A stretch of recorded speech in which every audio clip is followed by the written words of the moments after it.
روشنی ڈالیں گے کہ ہمارا کیا رول ہونا چاہیے جب ہم فائنل پروڈکٹ اپنے کھیتوں سے اٹھاتے ہیں، تو مذہب عشر کے بارے میں کیا کہتا ہے، اس کا مذہبی پوائنٹ آف ویو کیا ہے. میں ریکویسٹ کروں گا پروفیسر شفیق الرحمان صاحب سے کہ وہ آئیں اور آپ سے گفتگو کریں.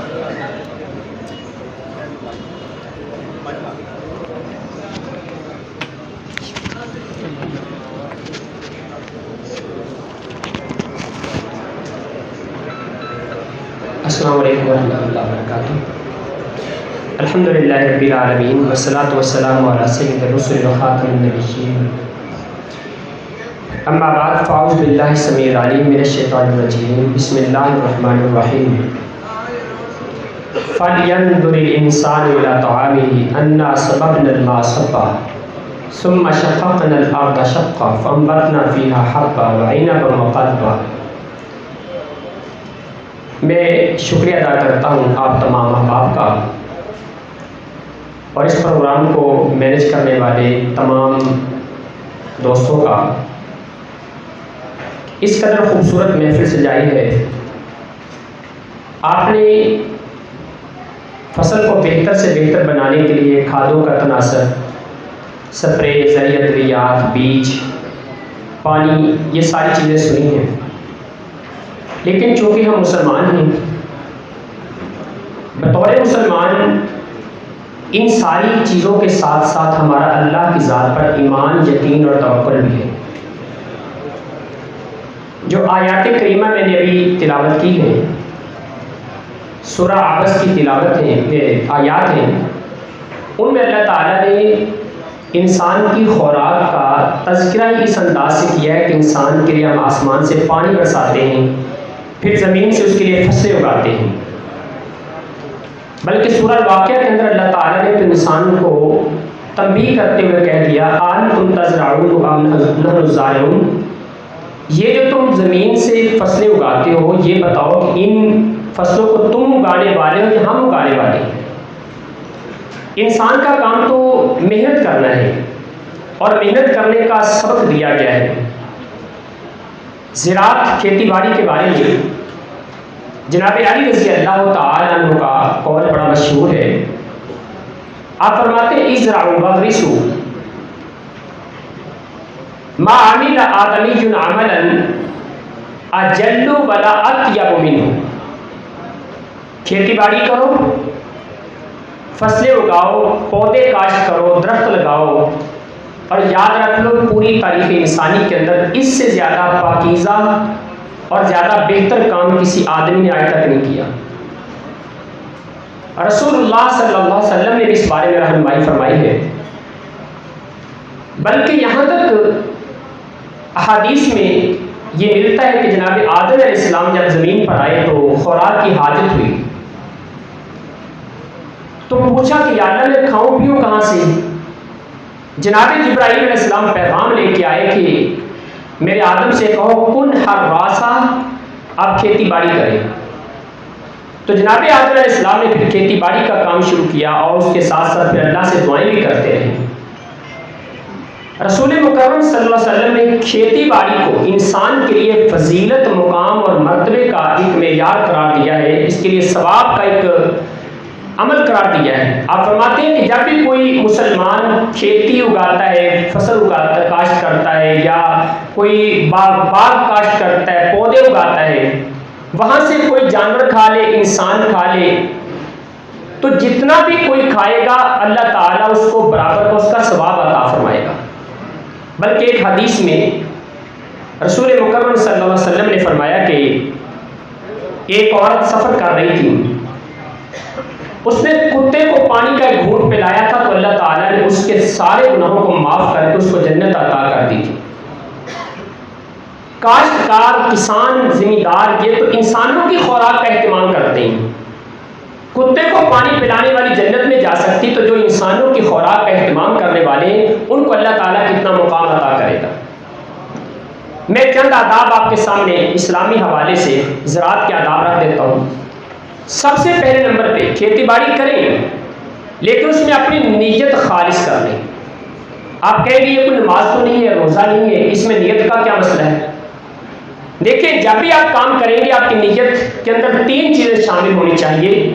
سب سے پہلے نمبر پہ کہ میں نے اس کھیتی باڑی سے اپنے بچوں کے لیے رزق تلاش کرنا ہے، اور یہ رزق تلاش کرنا یہ ثواب کا کام ہے. اللہ تعالیٰ نے خود حکم دیا ہے، قرآن مجید میں اس کو اپنا فضل کہا ہے. دوسرے نمبر پہ نیت کے اندر یہ چیز شامل کریں کہ میں نے رزق حلال تلاش کرنا ہے. اور تیسری چیز اپنی نیت کے اندر یہ شامل کریں کہ میں نے کاشتکاری کے ذریعے صرف خود رزق حاصل نہیں کرنا، اپنی ملت کو، اپنی قوم کے لوگوں کو اور اپنے ملک کو میں نے ایک خوراک دینی، خوراک مہیا کرنی. اس نیت کے ساتھ ہی انشاءاللہ اللہ تعالیٰ برکت عطا فرماتا ہے. بلکہ سورہ قلم کے اندر اللہ تعالیٰ نے نیت کی خرابی کی وجہ سے فصل اور باغ کو برباد ہونے کا منظر بیان کیا ہے. اس لیے نیت کا خالص ہونا ضروری ہے. دوسرے نمبر پہ آپ اللہ تعالیٰ کا شکر ادا کریں کہ کائنات کے رب نے آپ کو زمین کا خطہ دیا ہے، صحت والی زندگی دی ہے، کام کرنے کی صلاحیت دی ہے، اپنے شعور سے نوازا ہے. اللہ تعالیٰ کا شکر ادا کریں کہ آپ کام کرنے والے، محنت کرنے والے، آپ پاہج اور معذور نہیں ہیں، لوگوں سے مانگ کے کھانے والے نہیں ہیں. اس بات پہ اللہ کا شکر ادا کریں. اور جب اپنی کھیتی کو، اپنی فصل کو دیکھیں، لہلہاتے ہوئے بڑی خوبصورت فصل ہے نا، اس وقت بھی دعا پڑھا کریں ماشاء اللہ لا قوت الا باللہ. یہ اتنی سی دعا پڑھنے کے ساتھ 240 نیکیاں آپ کے نامہ اعمال میں درج ہو جائیں گی، اور اللہ تعالیٰ اس فصل کو برکت بھی عطا کرے گا، آفت اور بیماریوں سے محفوظ فرما لے گا. سورہ کہف کے اندر باقاعدہ اس کی دلیل موجود ہے. تیسرے نمبر پہ آپ فصل بوئیں لیکن اس کا توکل، یقین اللہ کی ذات پر رکھیں. وہ کہتے ہیں نا مالی کا کم پانی پانا، پرورش کا پاوے، مالک کا کم پھل لگانا اور لاوے یا نہ لاوے.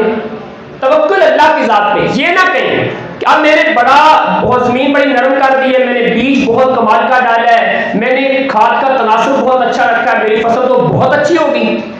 کریں گے سارے کام کرنے کے لیے ضروری ہے، اسباب اختیار کرنا ضروری ہے، شریعت ان کا حکم دیتی ہے. لیکن توکل اللہ کی ذات پہ کہ یا اللہ میں یہ کر سکتا تھا، میں نے کر دیا، اس کو پھل لگانا تیرا کام ہے، میرے اللہ اس کو تو پھل لگا دینا. اللہ سے دعا کریں.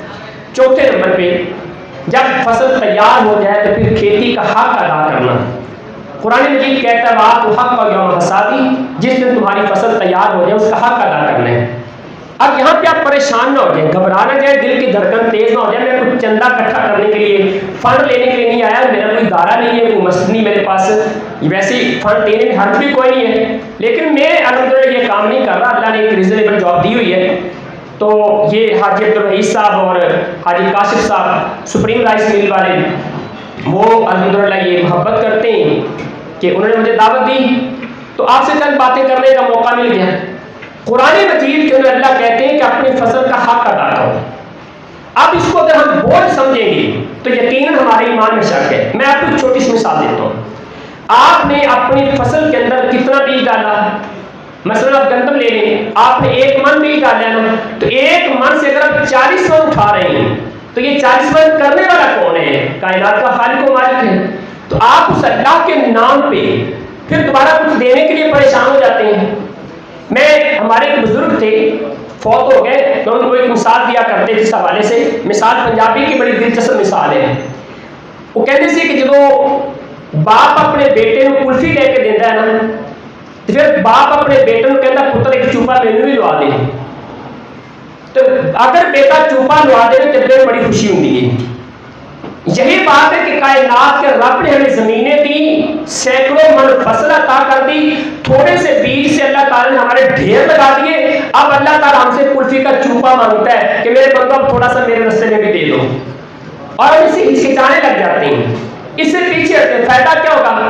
سب سے پہلے میں آپ کو 2 فائدے اس کی بتا دیتا ہوں. پہلا فائدہ یہ ہوگا اللہ تعالیٰ ہماری ساری فصل کو، زمین کو آفت سے محفوظ فرما لے گا. میرے پاس ٹائم نہیں ورنہ تو آیات کی تلاوت کر کے میں آپ کو بتاتا. سورہ قلم کے اندر جا کے ترجمہ پڑھ لینا.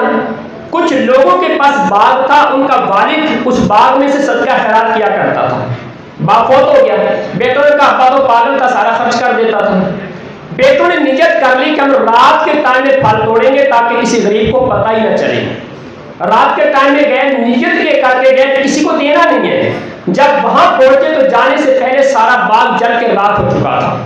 یہ مالک کی مرضی، اللہ ہماری فصلوں کو محفوظ فرمائے. یہ سوڑیاں، یہ کیڑے، یہ ساری کیوں آ رہی اس وجہ سے؟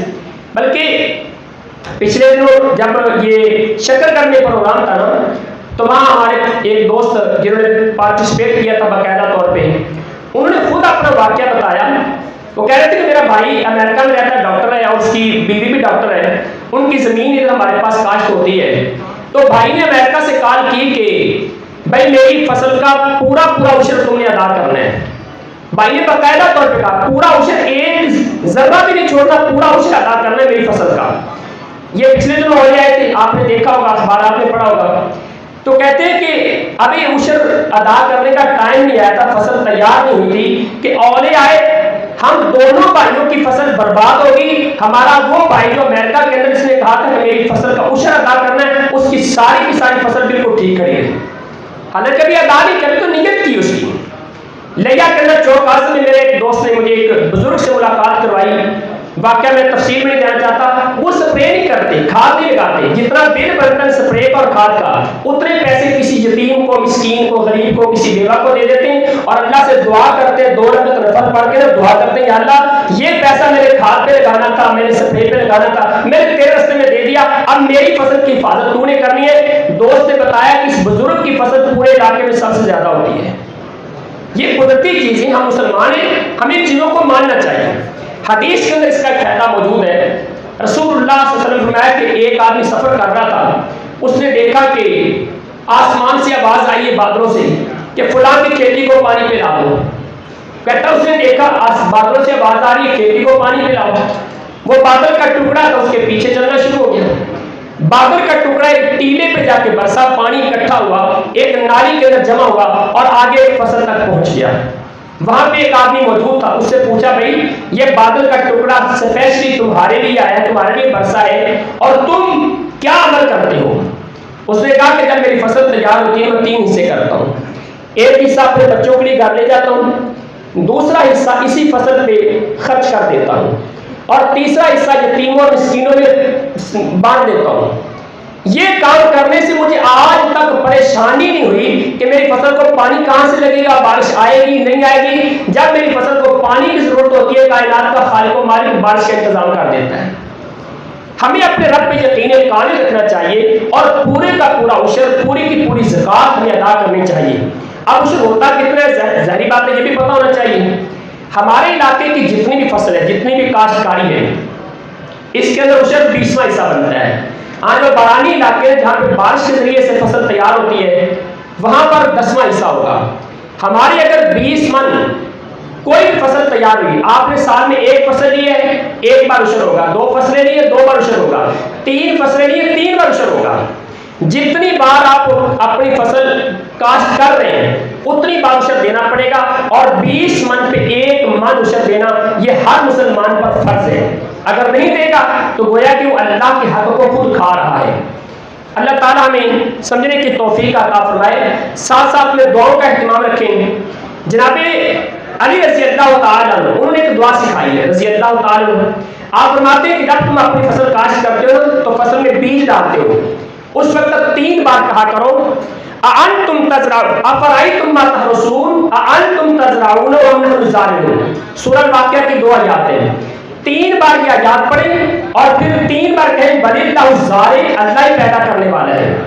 اس کے بعد پھر یہ دعا پڑھ دیں اللہم اجعلہ حبا مبارکا، اللہم اجعلہ حبا مبارکا وارزقنا فی السلامہ. اے اللہ اس دانے کو جو ہم نے زمین میں ڈالا ہے نا، اس دانے کو ہمارے لیے برکت والا بنا دے اور اس دانے سے ہمیں رزق عطا کر دے. آخر میں آخری بات کہنا چاہتا ہوں، ساتھ ساتھ میں استغفار کرتے رہا کریں، اللہ تعالیٰ سے گناہوں کی معافی مانگتے رہا کریں. اس کا فائدہ جو ہوگا، جب بارش کی ضرورت ہوگی تب اللہ بارش برسائے گا، جب ضرورت نہیں ہوگی بے موسمی بارش نہیں آئے گی. قرآن مجید کی چند آیات اور ان کا ترجمہ آپ کے سامنے رکھ دیتا ہوں. قرآن مجید میں اللہ تعالیٰ فرماتے ہیں فَقُلْتُ اسْتَغْفِرُوا رَبَّكُمْ إِنَّهُ كَانَ غَفَّارًا يُرْسِلِ السَّمَاءَ عَلَيْكُمْ مِدْرَارًا وَيُمْدِدْكُمْ بِأَمْوَالٍ وَبَنِينَ وَيَجْعَلْ لَكُمْ جَنَّاتٍ ويجعل لكم أنهارا ما لكم لا ترجون لله وقارا. جناب نوح علیہ السلام نے اپنی قوم سے کہا اللہ سے معافی مانگو، اللہ گناہوں کو معاف کرنے والا ہے، کائنات کا خالق و مالک تمہارے لیے موسلا دھار بارشیں نازل کرے گا، تمہاری اولاد میں، تمہارے مال میں، تمہاری فصلوں میں، تمہارے باغات میں اللہ تعالیٰ اضافہ فرما دے گا. استغفار بھی کرتے رہیں، نماز کی پابندی رکھیں، 5 وقت کی نماز ہر مسلمان پہ فرض ہے. اللہ تعالیٰ سے دعا ہے اللہ عمل کی توفیق عطا فرمائے. آپ سب کو اللہ تعالیٰ برکات سے نوازے. اس پروگرام کی کروانے والے، مینج کرنے والے، آنے والے مہمانان گرامی سب کو اللہ تعالیٰ عزتوں سے نوازے، ایمان سے سلامتی والی پر زندگی عطا فرمائے. اقول قولی ھذا واستغفر اللہ لی ولکم.